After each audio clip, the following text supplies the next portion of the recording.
Tonight, the stunning national security breach, the White House inner circle texting war plans to a group that seems to have accidentally included a journalist. These strikes in the Middle East planned partly over text. The defense secretary and national security advisor revealing key details before the attack. Some of the texts complete with emojis, now public. The journalist who received them speaking out to NBC News. Fighting deportations, the major test for President Trump in court today, what it means for his mass deportation plans. Plus, the American journalist who was inside the El Salvador mega prison when detainees arrived joins top story tonight. Terrorizing Tesla, the incendiary device found at a Texas showroom after a string of Teslas were torched across the country. The new task force just announced to hunt down the perpetrators. Carolina's on fire, the wildfire emergency across the two states as parts of North Carolina still reel from Hurricane Helene hit once again. Residents told to evacuate. We take you to the front lines in the battle to contain them. Miracle survival, the small plane missing in Alaska overnight, found how the pilot and two children on board survived.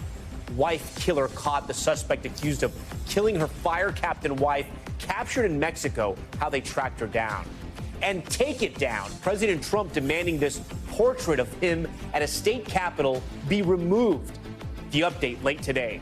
Plus, new fears about your genetic secrets being sold, what 23andMe's bankruptcy could mean for you. Top story starts right now.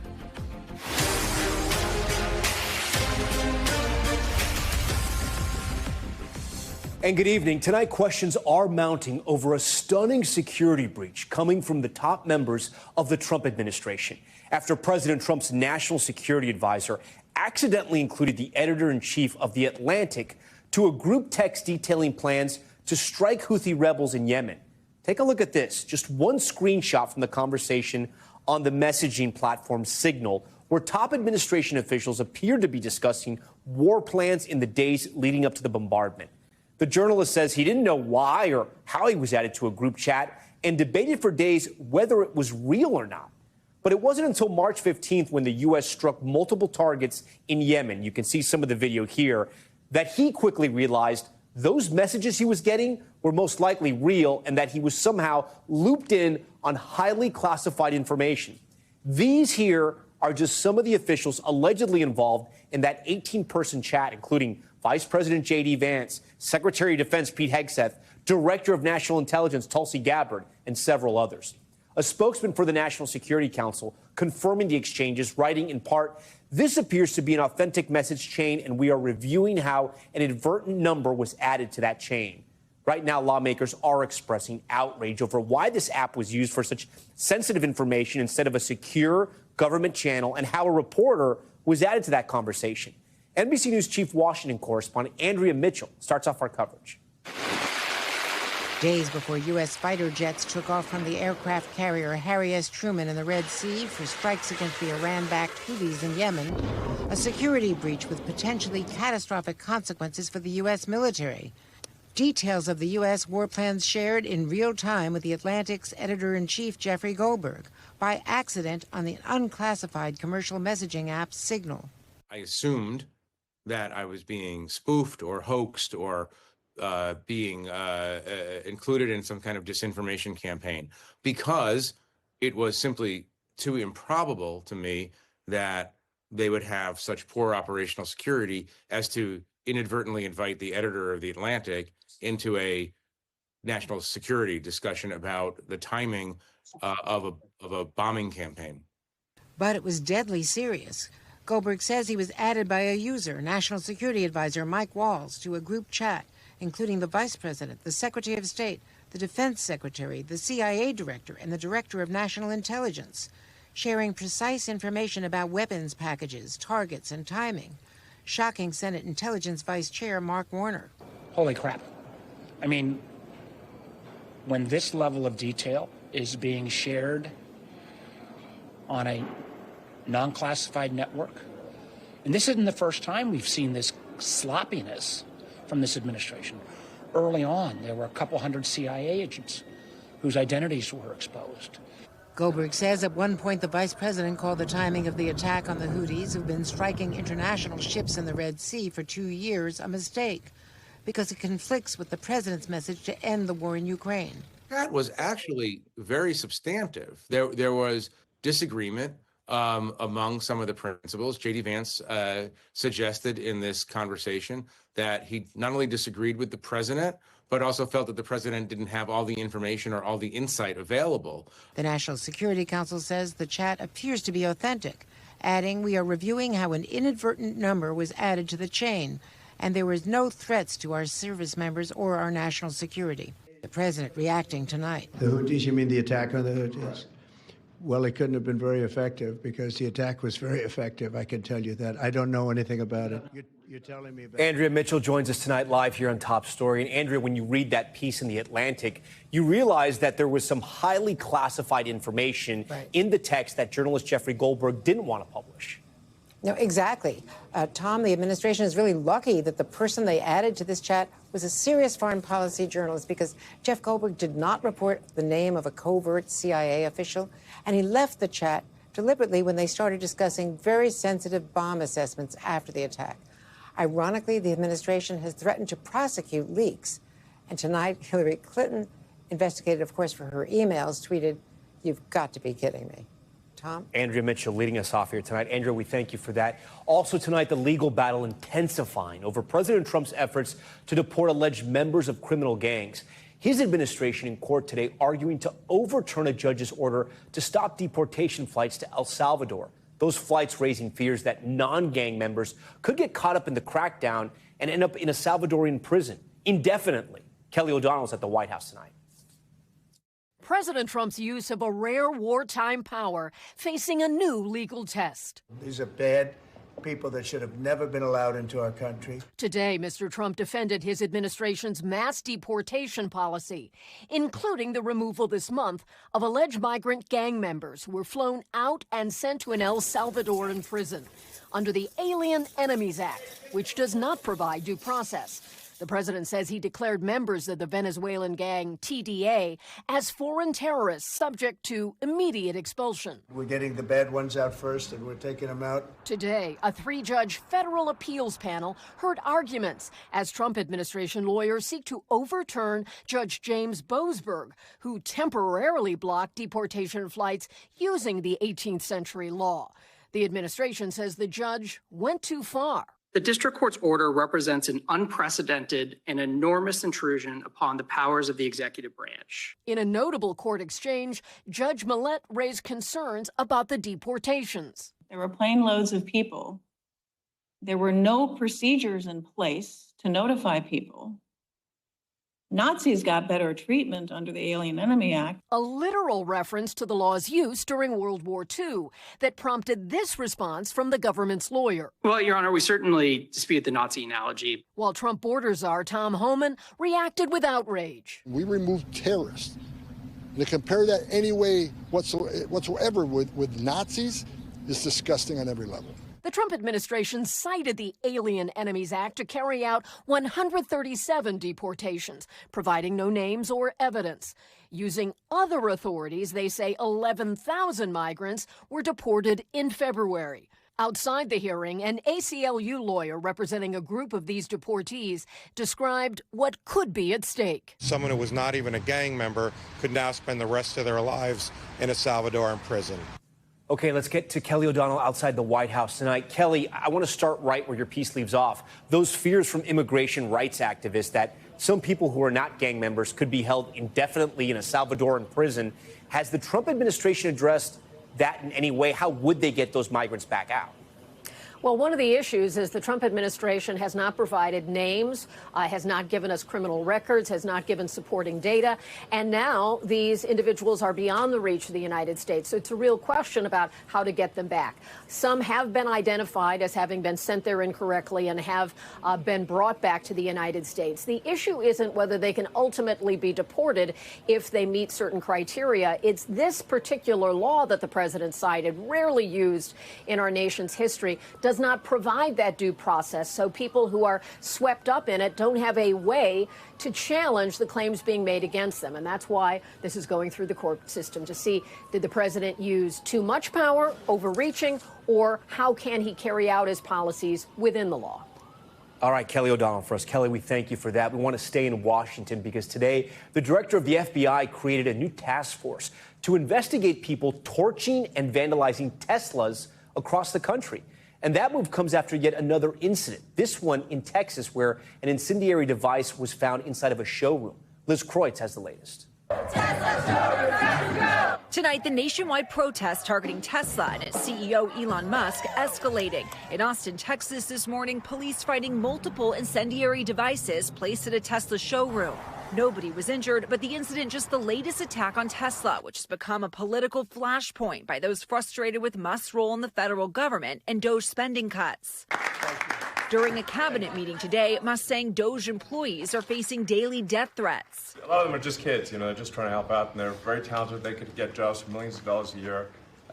Instead, they come here, earn peanuts, and get death threats. Tonight, FBI Director Kash Patel calling attacks on Tesla cars, showrooms, and charging stations domestic terrorism and launching a new task force to investigate and find the perpetrators. This is a doxing website resurfaced, publishing some contact information for Tesla owners.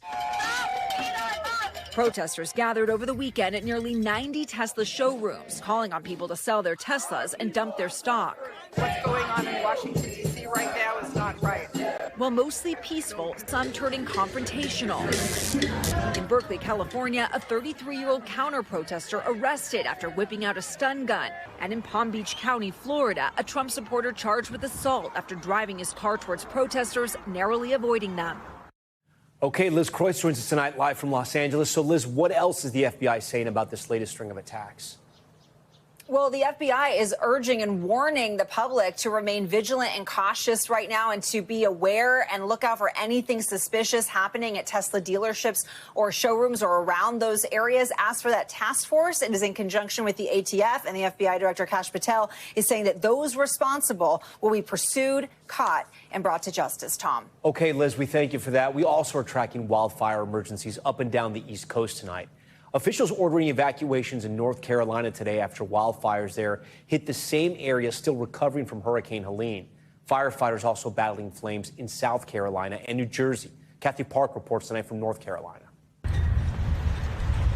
Tonight, crews across the Carolinas fighting multiple wildfires, attacking the flames on the ground and in the air. Parts of western North Carolina taking the biggest blow just 6 months after the remnants of Hurricane Helene tore through the region. The storm knocked down debris and trees, adding extra fuel to these fires. Take a look. This is just a snapshot of some of the burn scars in the area. We're not seeing any active flames right now, but that doesn't mean hot spots can't flare up at any moment. Residents near the danger zone warned to leave or risk getting trapped or injured. It's been a while, couple of days. The blaze nearly took over John Grace's backyard in Polk County. The fire is burning like crazy. There's massive amounts of manpower. For 6 hours, firefighters kept the flames away. South Carolina's governor declaring a state of emergency. The Table Rock fire scorching more than 1,000 acres this weekend, putting residents like Kathy Bear on edge. When you look at the smoke, does this make you a little nervous? A little, but I'm hoping and praying that it goes the opposite direction of our house. A wildfire tore through 2,300 acres in New Jersey's Wharton State Forest. 2 days later, it's now fully contained. And more wild weather in the south spawned a tornado in Mississippi Sunday, while damaging winds in Louisiana toppled trees onto homes. Kathy Park joins us tonight from Polk County, North Carolina. And Kathy, we can see that smoldering forest there behind you. Do we know anything about the weather conditions? Are they going to help or hurt the firefight ahead? Yeah, so Tom, earlier this morning there was rain in the forecast, so that certainly helped tamp down some of these flames. The skies have cleared, but the winds have picked up, so that is certainly a concern looking ahead. But here in western North Carolina, just take a look at this, Tom. This is a snapshot of some of the burn scars that we were seeing in the area. Nearly 5,000 acres burned so far. That number will likely go up, especially with 3 active wildfires burning here in the western part of the state. Tom. Kathy Park in the fire zone tonight for us. Kathy, we thank you. We want to go to a bit of developing news tonight. The Alaska National Guard tonight saying they have rescued a pilot and 2 children after finding the wreckage of a small private plane that went missing late Sunday. NBC's Tom Costello joins us now. Tom, it's amazing that this missing plane was not only recovered, but everyone survived. What more do we know about this? Yeah, they were flying in a very small Piper PA-12. They went down on the eastern side of a lake on the Kenai Peninsula, and rescue teams say the pilot and those two children were spotted standing on the plane's wing after it apparently went through soft ice while landing on Lake Tustumena. It's notorious there for dangerous winds. They've been missing since about 10:30 p.m. local time on Sunday. As you mentioned, Coast Guard and National Guard planes and choppers began searching the area where the pilot's cell phone had last pinged. At about 10:30 this morning, a Good Samaritan reported finding all three after what was likely a very cold night in or around that plane. They were taken to a local hospital for evaluation. Tom, I may note here that, Alaska is notorious for a lot of plane crashes. And the reason for that is because it is so remote. Planes are the way people get around. That's just simply the bottom line, right? You're going from remote area to remote area. And it was just a few weeks ago that we had that Bering Air flight go down. 10 people killed when they went down too heavy. They were too heavy going into a snowstorm right off of Nome, Alaska. Tom? Okay, Tom Costello for us. Genetic secrets could be sold. What happens now that 23andMe is going bankrupt? And the coach fired for this, pulling a player's ponytail. He's now apologizing. Stay with us. More top story in a moment.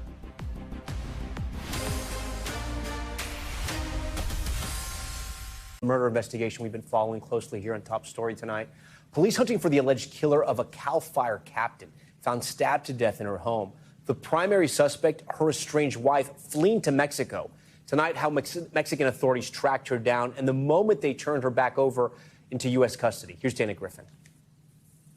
Tonight, a suspected killer back in the U.S., in custody for the murder of her wife, beloved California fire captain Becky Marodi. Mexican authorities handing 53-year-old Yolanda Marodi over to U.S. law enforcement at the border. The end of a month-long manhunt, which started the day Becky was found stabbed to death in the couple's San Diego County home. Authorities believed Yolanda fled to Mexico soon after in this SUV. State police locating Yolanda on Saturday near a hotel in Mexicali. She was then apprehended and subsequently transferred to the border, allowing U.S. authorities to proceed with legal action. Cal Fire, where Captain Marodi served more than 30 years, saying, "We thank our law enforcement partners in San Diego and Mexico for their hard work. Becky was a beloved member of our community and department, and we miss her greatly." What has this loss done to your department?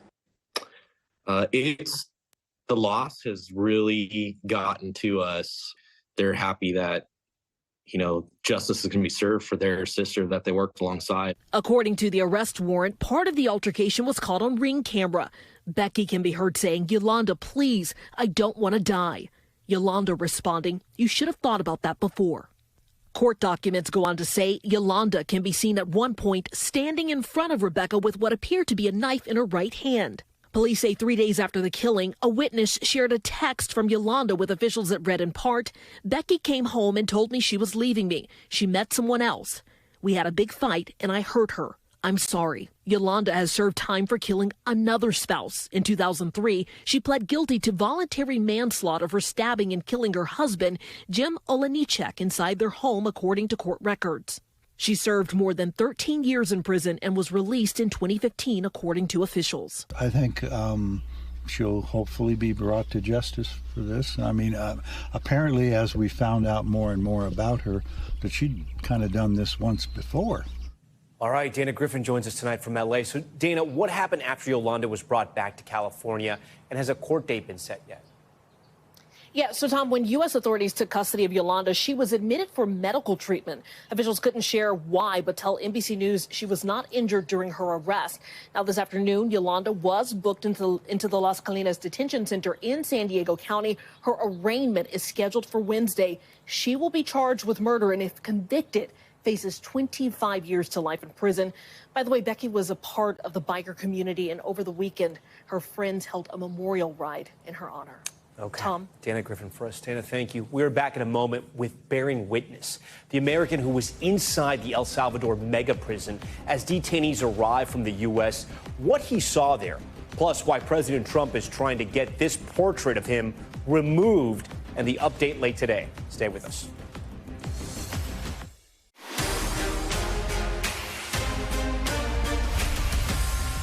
All right, we're back now with Top Stories Newsfeed. We start with a high school basketball coach in upstate New York fired for pulling a player's ponytail.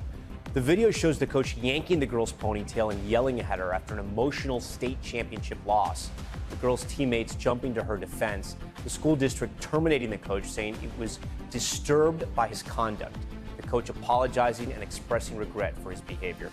A portrait of President Trump in Colorado's state capitol is being taken down after the president himself criticized the artwork. Here's how it looked.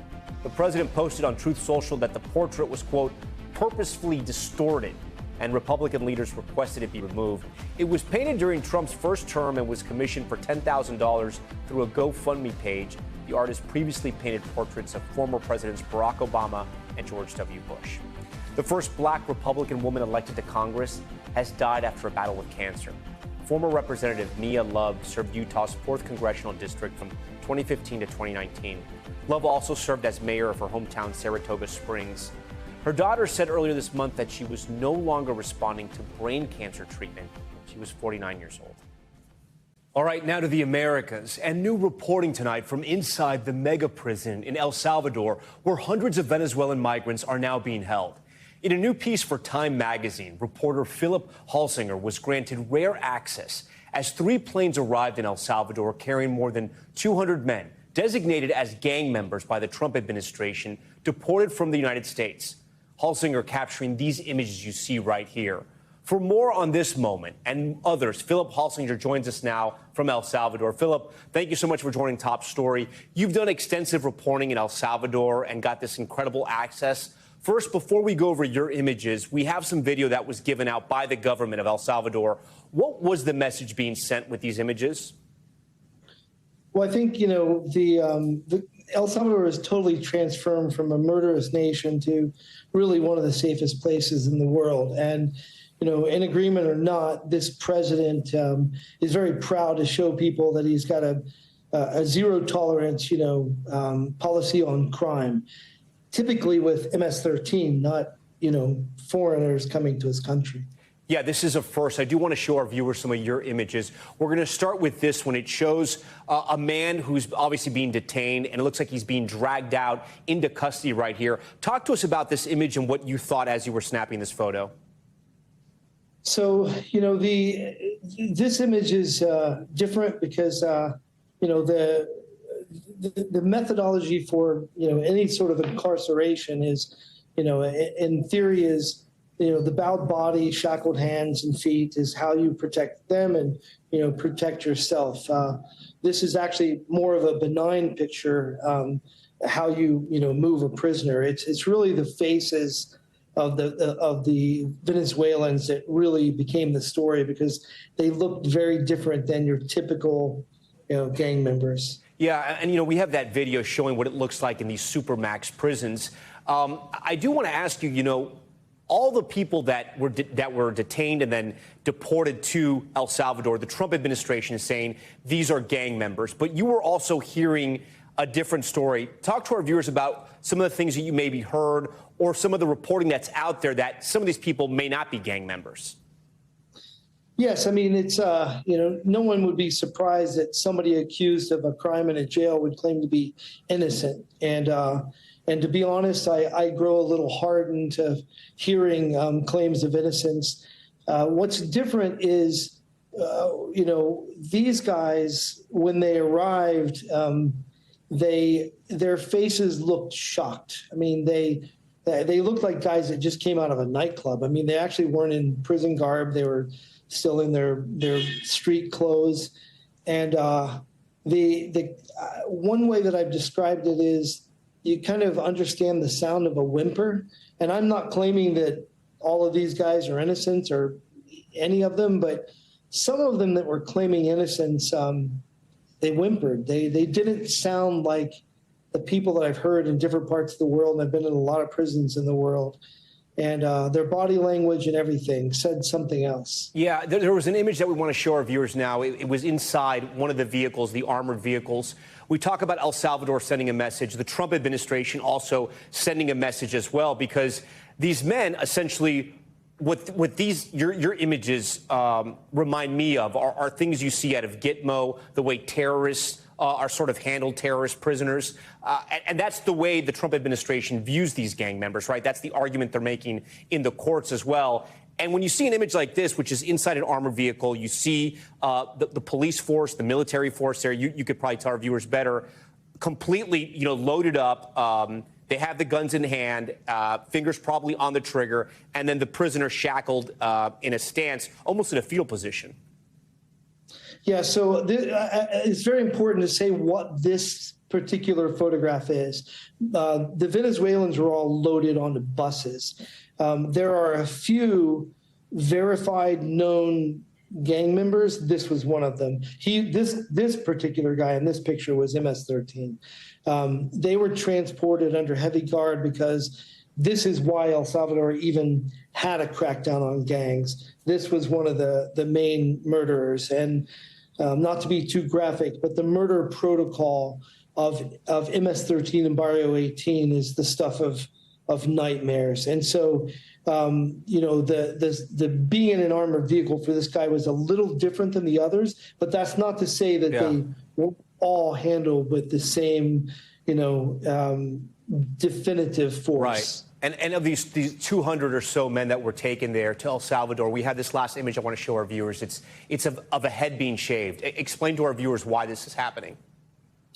So, part of the process, and this prison that they're being taken into is called SICAT. It's it's an acronym, but it's the Center for Terrorism Confinement. It's a terrorism confinement center. It was built specifically for gang members. And when they enter in, they're stripped of everything. Because when you come into this prison, all your clothes, hair, everything is shaved off, and you're given white clothes to wear, and then you're brought into the Supermax. Before we go, you mentioned some of these guys are known gang members, gang leaders. They've done horrific things. If they are guilty of these crimes, they deserve the punishment that their future holds for them, if you will. Some of these men, as you mentioned, may be innocent. What are the chances? I know you're not a lawyer, but what are the chances that those innocent people will ever get out of that Supermax prison once they're in the system? I actually, I've been meeting with a lot of people in the past few days. I actually think there's a good chance. And here's why. I want to be very careful here. Nobody's whispering in my ear. I've heard nothing official from the El Salvadoran government. But I suspect that the El Salvadorans were surprised that there weren't files handed to them of who these guys were. And I think there's some shuffling going on here, who are these guys? We accepted to bring people like MS-13 here, and who are these guys? Now, it's very possible that these guys, are what they're being accused of. But I think that I think that people are doing a second look at these guys. I have confidence, and it's why, in part, I chose to. I'm working on a book here, and I chose to work with Time to publish a piece of my story, which I rarely do. As you probably can see, I run under the radar. I don't hardly exist online. I chose to publish this piece now, in part in the hopes that it would help people have that conversation of who exactly are these guys, and and how did they come to be here. Philip Halsinger with a bit of new reporting there for our viewers, which we appreciate. We thank you for your time. We hope to speak to you again more in the future. Thank you. Thank you. Back here in the U.S., the Trump administration lobbying new allegations against Columbia grad student Mahmoud Khalil, saying he also broke the law by failing to report his membership in certain organizations when he applied for residency. Khalil's legal team calling the move desperate. NBC's Antonia Hilton has the latest. At Columbia University today, the faculty flooding the campus in protest. Professors and researchers blasting university leaders for caving to a series of demands from President Trump in order to secure federal funding, and calling for the release of graduate student Mahmoud Khalil. In the last few weeks, we've endured one crisis after another. There was the arrest and detention without charge of our former student Mahmoud Khalil. The green card holder and pro-Palestinian activist is an Algerian citizen of Palestinian descent. He was detained by federal agents in New York, accused by Homeland Security of leading activities aligned with Hamas. We don't want people in our country that are going to be committing crimes and undermining our national security or the public safety. But now the Justice Department filing new allegations against Khalil, accusing him of breaking the law by failing to disclose membership in certain organizations in his permanent residency application, including that he was a member of the United Nations Relief and Works Agency for Palestine Refugees, a member of Columbia University Apartheid Divest, and that he was employed by the Syria office in the British Embassy in Beirut after 2022. According to U.S. Citizenship and Immigration Services, it's considered fraud to misrepresent facts and conceal group memberships on such forms. Khalil's legal team did not comment on the allegations, but called the government's last-minute addition desperate. So they've added some sort of preposterous charges about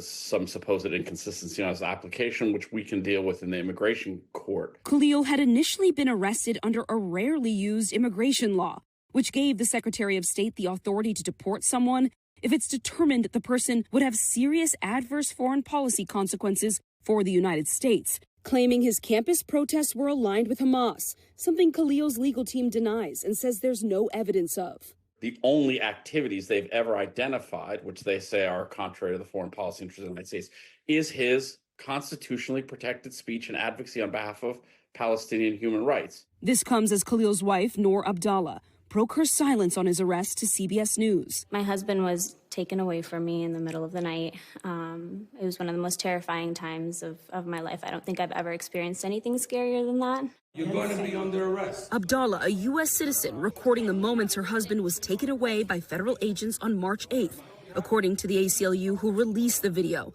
Everyone's face except Khalil's was blurred by the ACLU. For now, Khalil remains in detention in Louisiana. As protests rage outside and a battle looms in court. It's disgusting that that's what they're resorting to, that's the tactic that they're using to make him look like this person that he's not. Literally, it's so simple. He just does not want his people to be murdered and killed. And with that, Antonia Hilton joins us tonight from outside Columbia University in New York City. Antonia, there seems to be two different cases happening here when it comes to Khalil's cases. There's one in New Jersey and one in Louisiana. How are they different? That's right. His attorneys have to fight on two fronts right now. In Louisiana, Khalil is going through the immigration court process, so he has to appear in front of an immigration-specific judge on matters surrounding his permanent residency, his immigration status. But in New Jersey, that is federal court, and his attorneys are going to go in front of a federal judge and argue that the government's accusations against him are not just wrong, but unconstitutional. Their hope is that if they get a win there, that will invalidate what's happening at the immigration court level as well. But what's very likely is that we're going to see over the course of the next several days that they are splitting their time and fighting in two states at once, Tom. Antonia Hilton for us tonight from New York City. Antonia, we thank you for that. In Power and Politics tonight, the Democratic Party facing a leadership crisis in the Senate. Minority Leader Chuck Schumer under fire for voting to advance that GOP spending bill, helping avert a government shutdown, but also handing the Trump administration a major victory and greater spending latitude as they reshape the federal government. This weekend, the growing chorus among some Democrats calling for Schumer to step down, arriving outside his New York home as protesters demanded his resignation from leadership. Schumer addressing those questions this Sunday on Meet the Press. Look, I'm not stepping down. And let me just say this, Kristen. I knew when I cast my vote against against the government shutdown that it would be there'd be a lot of controversy. The CR was certainly bad, you know, the continuing resolution, but a shutdown would be 15 or 20 times worse. But Democratic voters' frustrations with their leaders has been simmering for weeks. At town halls nationwide, Democratic lawmakers hearing outrage from their constituents that they're not doing more to oppose the Trump agenda. Simone Sanders, Townsend, MSNBC co-host and former senior advisor to Vice President Harris, taking her frustrations about Schumer's move one step further, live on air. There's actually little that the Senate minority leader can say, and the 10 Democrats that voted with the Republicans can say, to appease somebody like me. I'm about to change my registration to independent. first and foremost. Shout out to Hakeem Jeffries, though, because the congressional Democrats stayed together. And Simone joins us now. Simone, thank you so much for joining Top Story tonight. Quite the moment there. Let me start with Senator Chuck Schumer. Should he step down as minority leader? The question is, does Senator Schumer have the confidence of his caucus and Democrats writ large to lead them? Is he in a position where he can lead and not be a distraction? And I think maybe the first answer to that question is sure, he has the confidence of most of the caucus, but I do not believe he's in a position where he can lead and not be a distraction. So I would say he's facing a very similar moment that President Biden faced in the general election against now President Donald Trump. President Biden, he went out there, notably on MSNBC, saying he is staying in the race. He called into Morning Joe for a wide-ranging interview. He put out a letter, if you will, to Democrats, a dear colleague, and still Democratic leaders, Chuck Schumer being one of them, did not relent. So I encourage folks not to relent. I don't think Chuck Schumer has the fortitude, frankly, for this fight. And let me just say, Tom, it's not just his vote on the CR. It's all of the things that he said afterwards, notably that he believes that if by 2026, Republicans will be willing to work with Democrats because Donald Trump will be more unpopular.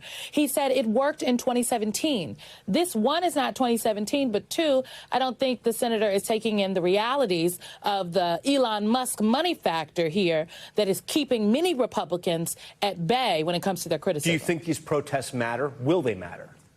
Oh, I absolutely think the protests matter for two reasons. One, it is a message to Democrats in Washington, D.C., elected leaders that this is where their voters are, that their people are demanding that they speak and that they're not just going to, go by the wayside. But two, they're important because while the midterms are over a year away, what is happening across the country right now are elections in various spaces and places. Lots of attention on the April 1st Supreme Court election in Wisconsin, the state Supreme Court election. Lots of attention on the special election in Florida, frankly, to replace the seat that was once occupied by the president's now national security advisor. There's also an election in Pennsylvania tomorrow to decide the makeup of that particular chamber. And when it comes to some of these down ballot races, particularly in state legislatures across the country, Democrats have been winning in these special elections. There was a special election in Minnesota that made a difference in who was going to have control of the chamber. Democrats held on to that state Senate seat. So that energy should and can be translated into voters at the ballot box, but that work has to happen to connect the dots. I asked you this after the election. I'll ask you again tonight. Has a leader emerged for the Democratic Party yet? No, not yet, Tom. We're still waiting with bated breath. I'm checking my watch that doesn't exist. But look, I'm someone that doesn't believe that the Democrats need one particular leader right now. I think if you go back to 2017, as the good senator would like us to do, it was not the elected officials that were the resistance, if you will, or the opposition to the first Trump administration. It was the people. So the people standing up, I think, matter. I got two more questions in here for you, and we only have about a minute and a half. First, is there going to be a come to Jesus moment? Is it happening now, where Democrats examine their leadership and people like Senator Schumer, Representative Pelosi, Senator Bernie Sanders fully step aside to allow a new generation in? I think it needs to happen. I don't think it's going to happen in the next 30 to 60 days. But between now and the midterm elections, depending on how Democrats do, decisions will have to be made. Leadership will have to be established. And I don't know if Senator Schumer holds on to the gavel as the minority leader in that scenario. Is what's happening now with the Democratic Party what happened with the Republicans, I'd say, after the Tea Party movement, after President Obama was elected? Is this going to pave the way for an outsider? Bloomberg tried in 2020. That wasn't very successful. But do you see an outsider coming in to lead the Democratic Party to eventually maybe become the nominee? I do not, because I don't think the Democratic voters are as, if they wanted an outsider, they would have elected Senator Sanders. I worked for him in 2015. I remember the crowds at that time. As I always tell people, crowds don't necessarily vote. Senator Sanders had 15,000, 12,000, 10,000 crowds of folks all across the country, but obviously he was not successful in that Democratic primary. I think the Democratic voters, they want a Democrat. They want someone who, that they know that they can trust, that is authentic, that they believe will fight for them, and that has a vision, and that's what a primary process will be for. But Tom, I don't know if we're going to get to a presidential primary process the way this Trump administration is going, but I will hope. Okay, we're going to have to leave the conversation there. We'll pick up another time. Always a pleasure to have you on this broadcast. Good to see you and congratulations. I appreciate it, Simone. Thank you. Up next, you probably signed up for 23andMe at some point in the past 5 years. Now it's going bankrupt. So what happens to all the data about your personal genetics? What you can do about it next. Plus, Forbidden Temple, the German tourist who brazenly broke the rules, climbing up a sacred Mayan temple, and the security who chased him down. Stay with us. Back now at Top Stories Global Watch, and we start in Turkey, where more than 1,100 people, including several journalists, have been detained in violent protests across the country. In Istanbul, protesters launching fireworks at police, officers deploying water cannons and pepper spray to push back the massive crowds. The streets have been flooded with demonstrators since last Wednesday, when Istanbul's mayor was arrested on corruption charges. That mayor is a political rival of Turkey's President Erdogan, and he has denied the charges. The co-director of this year's Best Documentary at the Oscars reportedly beat up in the West Bank. Witnesses telling the AP director Hamdad Balal was attacked by 10 to 20 Israeli settlers. Video shows the settlers throwing rocks and sticks at others in the same area, though the director is not seen in this footage. The activists say Israeli soldiers detained Balal and that they do not know where he is now. The IDF says it is investigating the incident but did not comment further. His film, No Other Land, chronicles the destruction of parts of the occupied West Bank by Israeli soldiers. And a German tourist was arrested after climbing a historic Mayan temple in Mexico. Look at this. Watch as the man climbs to the top of the pyramid at Chichen Itza. A security guard then chases after him. He was eventually escorted out by the Mexican National Guard and could face a fine. Climbing the steps has been prohibited since 2008 for safety and to preserve the nearly 1,000-year-old structure. Okay, back here at home, Ancestry Service 23andMe filing for bankruptcy. The company, which has received genetic information from millions of customers, says there will be no change in the way the data is stored. But concerns are now growing about who could get their hands on the information. Stephanie Goss reports. A key to unlock family history and possibly improve one's own health. My DNA journey started here with 23andMe. But now 23andMe, the company that has collected genetic samples from millions of customers, is filing for bankruptcy. I'm the California Attorney General. I'm also a consumer. It's a decision that's best for me to delete today. Attorney General Rob Bonta says he's deleting his 23andMe account, and others should consider doing the same thing. What is your biggest concern about this bankruptcy? That the private, sensitive data and information of 14 million consumers who have used 23andMe could get into the wrong hands. In a statement, 23andMe says it will continue operating its business in the ordinary course during bankruptcy proceedings, adding there are no changes to the way the company stores, manages, or protects customer data. But in 2023, a cyber breach exposed the data of nearly 7 million customers. 23andMe settled a lawsuit for $30 million. Last fall, the company announced it was letting go of hundreds of employees and closing its therapeutics division because profits were dropping. Still, co-founder Ann Wojcicki sounded upbeat about 23andMe's future at the time. Is the company still viable, in your opinion? 100%. Is it? Yes, I definitely I believe in the company. I believe in the long-term mission, but I believe it's essential for us to restructure. Posting today that her belief in the company and its future is unwavering. Wojcicki says she is stepping down as CEO so she can possibly buy the company back herself if the court allows it to be auctioned off. And whoever buys it will have to follow the original privacy statements, according to 23andMe. But that doesn't mean those privacy statements can't change in the future. Glenn Cohen is a Harvard law professor. What is your message to customers today about 23andMe? Pay careful, close attention to what happens next. Be careful about clicking through anything that looks like a change in the privacy statement. All right, Stephanie Goss joins us in studio. So, Stephanie, first up, this company was so successful, so popular. How'd they go bankrupt? Well, they stopped getting customers. And part of the reason may have been the fact that in 2023, there was a cybersecurity breach and nearly half of their customers had their information compromised by that breach. That might put a chill on new customers. So our viewers watch your story. They're going to hear that Attorney General and say, OK, I'm going to delete my account. How do they do that? Is it hard? OK, it's not that tough. Go into your profile, into settings. There's an area that is called 23andMe data. You have an option to download your data. You also have an option to permanently delete it if you want to. OK, and then for the people at home watching saying, look, I did 23andMe. I found my long-lost cousin in Arizona. It's been great. What do I have to worry about? But there's a real danger that this data is out there and in the wrong hands, it could be incredibly dangerous. It can be, because you know what it is, Tom? It is your health data. That's what it is. And that's why we have HIPAA laws, so that that information isn't used against you. Imagine a scenario where you're trying to get life insurance, and that life insurance knows what your DNA is and your potential for illness down the road. You can see how in the wrong hands it could be used in a bad way. All right, Stephanie Gosk for us tonight. Stephanie, we thank you. We thank you for watching Top Story. I'm Tom Llamas in New York. Stay right there. More news on the way. Thanks for watching. Stay updated about breaking news and top stories on the NBC News app or follow us on social media.